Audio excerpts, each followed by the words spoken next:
அம்ரித் பாரத் ரயிலில் பல்வேறு வசதிகள் செய்து தரப்பட்டுள்ளதாக தென்னக ரயில்வே பயனாளர் குழு உறுப்பினர் விளக்கம் அளித்துள்ளனர். மத்திய அரசின் அம்ரித் பாரத் திட்டத்தின் கீழ் திருச்சி முதல் ஜல்பாய்குரி வரையிலும், நாகர்கோவிலில் முதல் ஜல்பாய்குரி வரையிலும் அம்ரித் பாரத் ரயில் சேவை நேற்று தொடங்கியது.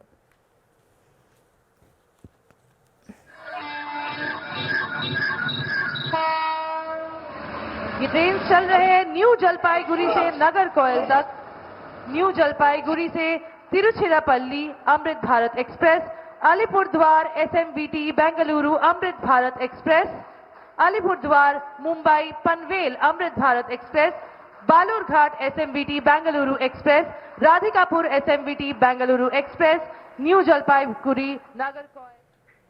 இந்தியாவில் இயக்கப்படும் வந்தே பாரத் ரயில்களுக்கு இணையாக அனைத்து தரப்பு மக்களும் பயன்படுத்தும் வகையில் அம்ரித் பாரத் ரயில்கள் தயாரிக்கப்பட்டு இயக்கப்பட்டு வருகின்றன. இந்த ரயில்கள் ஏசி வசதி அல்லாத ரயில் பெட்டிகளை கொண்டது என்பது குறிப்பிடத்தக்கது.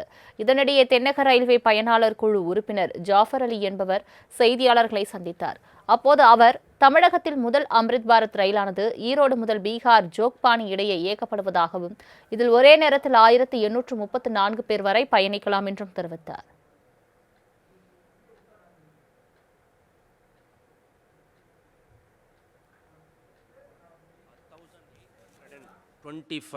passengers world டைமில் இந்த 1823 பேசஞ்சர்ஸோட லோடு எடுத்து போகக்கூடிய ட்ரெயின் வேர்ல்ட் கிளாஸ் எம்யூனிட்டிஸ் இந்த ட்ரெயினில் கொண்டு வந்திருக்காங்க.